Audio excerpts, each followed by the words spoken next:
So hello and welcome back मेरे देश के प्यारे भविष्यों। 9th स्टैंडर्ड कोऑर्डिनेटर्स हमने स्टार्ट कर दिया है मैथ्स में। फर्स्ट वीडियो जो आई हुई है वहां पर हमने कॉन्सेप्ट्स डिस्कस किए हुए हैं, सारे कोऑर्डिनेटर्स की प्रॉपर्टीज को डिस्कस किया है। अगर आपने कोऑर्डिनेटर्स की प्रॉपर्टीज को नहीं समझा है, आपने उन्हें मेमोराइज नहीं करके रखा है, या कौन सी प्रॉपर्टी किस तरह से रिलेटेड है एक दूसरे से, इन चीजों का आपको आइडिया नहीं है, तो फिर एक्सरसाइज करने में आपको मजा नहीं आएगा। वो वाली एक्सरसाइज नहीं, ये वाली एक्सरसाइज, ठीक है। क्वेश्चंस आपको समझ ना आए, या हो सकता है कि फॉर दिस टाइम अभी आपको समझ में आ जाए, but at the later stage आप फिर भूल सकते हो, या अगर क्वेश्चन ट्विस्टेड आए then it will cause a lot of trouble. So it is better to have a clear idea of all those concepts, of all those properties of the quadrilaterals which we have already discussed in the previous video. So जैसा कि मैं बता दूं, आपको अगर ढूंढना है video बहुत आसानी से मिल जाएगा। Type quadrilaterals part 1 by Puneet Tiwari, बहुत आसानी से आपको मिल जाएगा। खाली क्वाड्रिलेटरल्स पुनीत तिवारी लिखोगे तो भी मिल जाएगा, क्योंकि 10th स्टैंडर्ड में तो वीडियो है नहीं, सिर्फ 9th का ही है, तो आपको आसानी से मिल जाने वाला है। और अगर ज़्यादा मेहनत नहीं करनी है सर्च करने में, जाओ प्लेलिस्ट सेक्शन में, आपको मिल जाएगा, कोऑर्डिनेटर का प्लेलिस्ट बनाया हुआ है, वहां आसानी से मिल जाएगा। ओके, तो अपन स्टार्ट करते हैं एक्सरसाइज 8.1। इस वीडियो में 3 क्वेश्चन, जैसा आप ऑलरेडी टाइटल में देख चुके हो, हर वीडियो में 3-3 क्वेश्चंस करेंगे। बहुत बड़ी वीडियो नहीं बनानी है, एक एवरेज साइज की वीडियो रहे मैं चाहता हूं, इसीलिए मैंने 3-3 क्वेश्चन का प्लान किया हुआ है, राइट। बहुत छोटी भी नहीं अच्छी लगती, बहुत बड़ी भी नहीं अच्छी लगती, तो एक एवरेज। और आपके स्क्रीन पर क्वेश्चन आते रहेंगे, मुझे यहां सिस्टम में से रीड करना पड़ रहा है, ठीक है। तो पहला क्वेश्चन है, the angles of quadrilateral are in the ratio 3:5:9:13। Question 1 बहुत ही इजी क्वेश्चन है, कुछ बच्चों को तो मजा ही नहीं आएगा। जिसको आता है मारो स्किप, आगे पहुंचो, ठीक है, आगे क्वेश्चन पे चलो। जिसको नहीं आ रहा वो मेरे साथ चलो। तो एंगल्स ऑफ क्वाड्रिलेटरल जो है, एक कोई भी क्वाड्रिलेटरल है हमारा, रैंडमली कोई भी क्वाड्रिलेटरल ले लेते हैं अपन, नाम देते हैं ABCD। बोला है कि इसके एंगल्स जो हैं वो 3:5:9:13 रेशियो में है। तो एक को हम ले लेंगे 3x, एक को हम ले लेंगे 5x, एक को हम ले लेंगे 9x और एक को हम ले लेंगे 13x। ये 1-1 मार्क्स में आते हैं बच्चों ये क्वेश्चंस, तो मैं इसको बहुत सिस्टमेटिकली नहीं लिखाने वाला हूँ, ठीक है, मैं शॉर्ट में ही लिख दूंगा। अगर आपको ज़्यादा सिस्टमेटिक लिखना है तो आप इतना तो आता ही होगा ना यार, कि एंगल सम प्रॉपर्टी अप्लाई किया वगैरह वगैरह, ठीक है। तो अपन को पता है bye angle sum property angle A plus angle B plus angle C plus angle D, चारों एंगल्स का सम कितना होगा? 360 डिग्री होगा। क्वाड्रिलेटरल है ना, सारे एंगल्स का सम 360 डिग्री होता है, पता ही अपन को। ओके, तो भाई 3x plus 5x plus 9x plus 13x equals to कितना हो गया आपका? 360 हो गया। सबको ऐड करोगे 8 9 8 17 17 प्लस 13 कितना हो जाएगा? 30 टाइम्स x इक्वल्स टू 360। कट गया, ये कितना होगा? 12। तो x की वैल्यू आ गई कितनी? 12। x मिल गया आपको। तो एंगल A कितना हो जाएगा आपका? 3x है, तो 3 × 12 यानी कि 36। एंगल B आपका कितना हो जाएगा? 5 × 12 यानी कि 60। एंगल C आपका कितना हो जाएगा? 9 × 12 यानी कि 108। और एंगल D हो जाएगा आपका 13 × 12 यानी कि 13 10s are 130 and 13 2s are 26, तो 156। ठीक है, देख लो पूरा मिला के 360 आ रहा है कि नहीं। 8 + 6 14, 14 + 6 20, 20 का 0 carry 2, 6 3 9, 9 2 11, 11 0 plus 5 16, 16 6 carry 1 and then 3, 360। तो क्लियर है आंसर। तो ये तो हो गई लल्लू जप्पू से क्वेश्चन की बात, ठीक है। चलते हैं कुछ थोड़े दमदार क्वेश्चनों की तरफ, है ना। मजा नहीं आया यार, बच्चे जैसा क्वेश्चन। ये तो मैं फर्स्ट स्टैंडर्ड में लेफ्ट हैंड से सॉल्व करता था, बहुत से बच्चे तो ये सोच रहे होंगे, है ना। चलते हैं आगे, आगे आगे क्वेश्चन से मजा आता जाएगा। If the diagonals of a parallelogram are equal then show that it is a rectangle. If diagonals of a parallelogram are equal, quadrilateral parallelogram बोला हुआ है आपको, ठीक है। क्वाड्रिलेटरल पहले से ही पैरेललोग्राम दिया हुआ है, और साथ साथ एक एक्स्ट्रा और चीज दे दी गई है आपको कि इसके डायगोनल्स इक्वल है। अगर मैं ऐसा टेढ़ा मेढ़ा बनाऊं बच्चों, तो क्या डायगोनल्स इक्वल बनेंगे? नहीं बनेंगे। तो डायगोनल्स इक्वल रेक्टेंगल या स्क्वायर में ही बनते हैं, अपन को पता है, ठीक है। तो भी बना लो, क्या फर्क पड़ता है, ऐसे ही सीधा बना लो। वैसे आप वो टेढ़ा वाला बना दे तो भी चल जाता, लेकिन क्यों बनाना यार, जब अपन सीधा बना सकते हैं सही सही वाला, अपने को आइडिया आ गया है, तो फिर क्या जरूरत है इधर उधर फालतू में हाथ पैर मारने का। तो अपन ने क्वाड्रिलेटरल लिया, क्वाड्रिलेटरल को नाम दे देते हैं अपन A B C D, जो कि एक पैरेललोग्राम है। क्वेश्चन में बोला हुआ है, क्वेश्चन में ये भी बोला है कि डायगोनल्स इक्वल है, यानी कि आपका AC और BD इक्वल लेना है आपको। फिर प्रूव करना है कि it is a rectangle. Okay good, कर लेंगे हम। तो गिवन क्या क्या है आपको? गिवन तो कुछ नहीं, खाली ऐसे ही लिखा हुआ था ना, तो यहां से अपन ले लेते हैं भाई, पैरेललोग्राम है AB parallel to CD and AB is equal to CD, then BC parallel to AD and also BC equals to AD। ये तो होगा ही पैरेललोग्राम है। तो और क्या दिया हुआ है आपको? अच्छा ये कैसे मिल गया आपको? क्वाड्रिलेटरल ABCD पैरेललोग्राम है इसलिए मिल गया, ठीक है, सिंस। और क्या है दूसरा अपना? AC इक्वल्स टू BD होगा, ये भी गिवन है अपन को प्रूफ क्या करना है? Quadrilateral ABCD is rectangle. Rectangle के लिए अपन को क्या प्रूफ करना पड़ेगा पता है? खाली चारों एंगल्स 90 डिग्री प्रूफ कर देना है, हो जाएगा अपना काम, ठीक है। क्योंकि ये पैरेललोग्राम तो पहले से ही है, और किसी भी पैरेललोग्राम में अगर सारे एंगल्स 90 डिग्री के हो गए तो वो रेक्टेंगल हो जाता है। क्यों? रेक्टेंगल की कंडीशन क्या है? Opposite sides are equal and all angles are 90 degree. इतनी कंडीशन काफी है रेक्टेंगल बताने के लिए।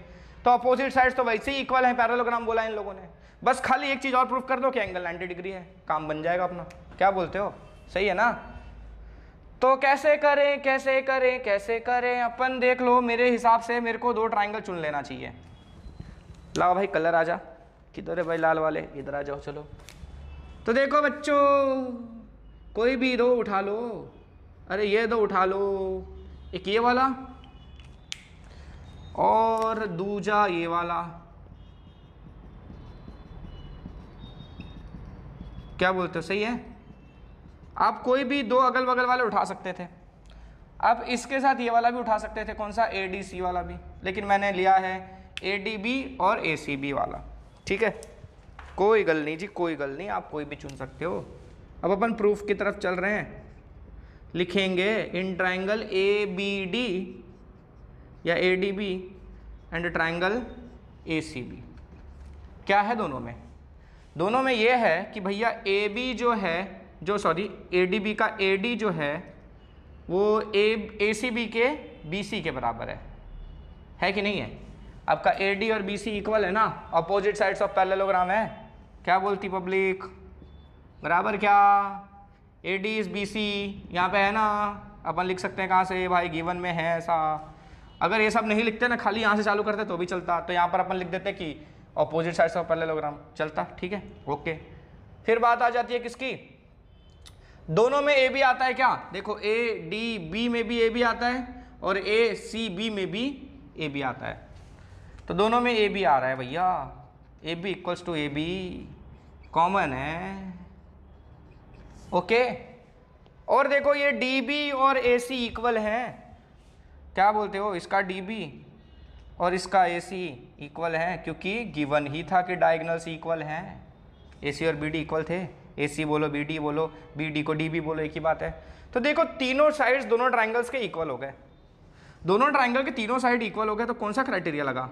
बाय SSS है ना, SSS criterion, triangle ADB is congruent to triangle. कौन सा? अगर मैं सीक्वेंस वाइज जाऊं बच्चों, सीक्वेंस वाइज जाऊं तो बताओ AD के बराबर कौन है? BC है, तो पहला AD तो पहला BC लिखेंगे अपन, है ना। तो ADB और BC A कॉन्ग्रुएंट हो गए। उस हिसाब से आपका एंगल DAB जो है DAB है ना, DAB दूसरा पहला तीसरा, तो दूसरा पहला तीसरा यानी कि CBA बराबर होंगे कि नहीं होंगे? कौन सा कंडीशन? बाय सिपिसिटी। देखो बच्चों, जिसको कॉन्ग्रुएंसी वाला और सिपिसिटी ये सब चीजें नहीं पता है, उनके लिए ये चैप्टर पढ़ना बेकार है, मतलब नहीं है, कुछ मतलब नहीं है, बिल्कुल पता नहीं चलेगा, मजा नहीं आएगा। कितनी भी जबरदस्ती कोशिश करोगे ना, 2-3 क्वेश्चन तो समझ में आ जाएंगे, फिर होपलेस हो जाओगे, तो मजा बिल्कुल नहीं आने वाला। तो जिसका ट्राइंगल चैप्टर वगैरह हो चुका है, ट्राइंगल्स में क्राइटेरिया सारी चीजें क्लियर कर रखी हैं कि कौन से क्राइटेरिया कैसे यूज किए जाते हैं, कब सिपिसिटी होता है, सिपिसिटी का मतलब क्या होता है, ये सारी चीजें अगर नहीं पता है तो पहले वो सारी चीजें क्लियर करो। वैसे हमने भी इस टॉपिक की वीडियोस ऑलरेडी अपलोड कर ली हुई हैं, तो जिसने नहीं देखी ट्राइंगल्स पहले खत्म करो और फिर यहाँ पर आओ, ठीक है। Triangles class 9 by Puneet Tiwari मिल जाएगा, ओके। तो बाइसेप्सिटी दोनों एंगल्स इक्वल हो गए हमारे, कौन से, डी ए बी और सी बी ए, है ना इक्वल। तो दोनों इक्वल हैं और दोनों देख रहे हो पैरेललोग्राम में एडजेसेंट एंगल्स हैं। पैरेललोग्राम के एडजेसेंट एंगल्स का सम कितना होता है, अरे 180 होता है। अरे कैसे होता है, देखो ये दोनों अपोजिट साइड्स पैरेलल हैं और ये ऐसे क्रॉस कर रहा है तो दोनों interior angles on same side हुआ ना। तो भैया अपने को ये भी पता है also angle D A B plus angle C B A equals to कितना होता है, 180 होता है। ओके पक्का, या आप इसको एंगल ए बोल दो खाली और इसको एंगल बी बोल दो, है ना, अगर ये ऐसा लिखने में प्रॉब्लम हो रहा है तो इस हिसाब से अपना दोनों सेम है ना, तो मैं इसको भी एंगल डी ए बी लिख दूं क्या, सी बी ए को भी डी ए बी लिख दूं क्या, है ना, सी बी ए को भी मैंने डी ए बी लिख दिया क्योंकि दोनों सेम ही है। तो 2 एंगल डी ए बी, क्या ये आपके स्क्रीन में आ रहा है, कैसे बोलोगे तुम, बच गया है, अगली बार से नहीं आता है ना। ओके तो एंगल डी ए बी आ गया आपका कितना, 90। मैंने आपको एक कंडीशन पढ़ाई थी पैरेललोग्राम की प्रॉपर्टी में कि अगर एक भी एंगल 90 डिग्री हुआ तो सारे एंगल 90 डिग्री होंगे, है ना, एक भी 90 डिग्री हो गया पैरेललोग्राम में तो सारे एंगल्स 90 डिग्री होंगे। देयरफॉर, अच्छा वो कंडीशन लिख लो, यहाँ मिटा के लिख दूँ क्या, वहाँ जगह नहीं है, यहाँ लिख देता हूँ। तो if any angle of quadrilateral of parallelogram, if any angle of a parallelogram is 90 degree, then all others are also 90 degree. Therefore, quadrilateral ABCD is a is a rectangle. Prove हो गया, पैरेललोग्राम था ही और सारे angles 90 degree भी prove हो गए, इसलिए ये रेक्टेंगल हो गया। चलेंगे क्वेश्चन नंबर 3 की तरफ। आया ना मजा, नहीं आया मजा, अरे नहीं आया मजा तो डिसलाइक कर देना, डिसलाइक करने के साथ साथ एक कमेंट भी छोड़ना कि नहीं आया मजा, ठीक है, और अगर अच्छा लगा तो भाई लाइक कर देना और उसके साथ भी एक कमेंट छोड़ देना कि अच्छा लगा, और अगर कोई रिएक्शन ही नहीं देना है तो भाई डेमोक्रेसी है देश में, आपकी मर्जी सही है ना। बात करते हैं क्वेश्चन नंबर 3 की। Show that if the diagonals of a quadrilateral bisect each other at right angles then it is a rhombus. कि अगर एक क्वाड्रिलेटरल के डायगोनल्स एक दूसरे को बाइसेक्ट कर रहे हैं वो भी राइट एंगल पर, तो ये रोम्बस है। मैंने आपको रोम्बस की प्रॉपर्टीज पढ़ाई थी बच्चों, तो उसमें मैंने ये बताया था कि रोम्बस में डायगोनल्स एक दूसरे को बाइसेक्ट करते हैं और वो भी 90 डिग्री पे बाइसेक्ट करते हैं। यहां वही चीज आपको प्रूव करनी है कि रोम्बस है तो 90 डिग्री पे बाइसेक्ट करेगा, यही है ना। नहीं बोला कि अगर 90 डिग्री बाइसेक्ट करते हैं तो वो रोम्बस होगा, ऐसा प्रूव करना है। ओके तो रोम्बस दिया नहीं है, रोम्बस आपको प्रूव करना है। अब रोम्बस प्रूव करना है तो भाई रोम्बस ही होगा ना, तभी तो देगा प्रूव करने के लिए, जो प्रूव नहीं होने वाला वो थोड़ी दे देंगे हमको, है ना। तो बना लो रोम्बस, नाम दे दो भाई इसको भी ABCD, ABCD, इसके डायगोनल्स भी बना दो भाई। बोला है कि डायगोनल्स एक दूसरे को बाइसेक्ट कर रहे हैं और वो भी कहाँ 90 डिग्री पे, ठीक है। तो मैं डायरेक्टली प्रूफ लिखता हूं यार, इसमें ज्यादा झोल झाल नहीं करते हैं अपन, ठीक है। ओके तो अच्छा यहां तो कम से कम वो तो लिख लो कि diagonals bisect each other at right angles. Okay तो राइट एंगल पे बाइसेक्ट कर रहे हैं तो नाम दे दो जहां पर इंटरसेक्शन का पॉइंट है उसको O। बाइसेक्ट कर रहे हैं मतलब आपका OD और OB इक्वल होगा, साथ ही साथ OA और OC ये भी इक्वल होगा, साथ ही साथ ये सारे 90 डिग्री हैं। ये पूरी कंडीशन तो हमको इन लोगों ने पहले से दे रखी है ना, दे रखी है ना। अब अपने को क्या करना है, अपने को तो चारों साइड सेम प्रूफ करने हैं, रोम्बस प्रूफ करना है, मतलब अपन चारों साइड सेम प्रूफ कर देंगे, काम हो गया। तो चारों साइड सेम प्रूफ कैसे करेंगे, तो देखो दो ट्रायंगल उठा लो, कोई भी ये दो ट्रायंगल उठा लो, चलो ये दोनों उठा लिया अपन ने, तो ये दोनों अगर अपन ने उठा लिया, ठीक है, और अगर अपन दोनों को कॉन्ग्रुएंट प्रूफ कर दिया, दोनों को क्या कर दिया, कॉन्ग्रुएंट प्रूफ कर दिया, तो क्या होगा कि बाइसेप्सिटी दो साइड इक्वल प्रूफ हो जाएंगे, ठीक है। वैसे अपन ने ये दो को कर दिया तो बाइसेप्सिटी के दो साइड प्रूफ हो जाएंगे, ठीक है। वैसे अपन ने ये दो को कर दिया तो बाइसेप्सिटी के दो साइड प्रूफ हो जाएंगे, चारों साइड आपस में सेम हो जाएंगे, है ना। अरे ये इसके बराबर है और ये इसके बराबर है और ये भाई इसके बराबर है, चारों सेम हो गए ना भाई, सभी सेम हो जाएंगे। तो अपन को वही करना है। नहीं समझ में आया, चलो स्टेप बाय स्टेप करेंगे तो पता चल जाएगा। तो अपन पहले दो ट्राइंगल उठा रहे हैं छोटे छोटे वाले, कौन कौन से कौन कौन से कौन कौन से, ये एक,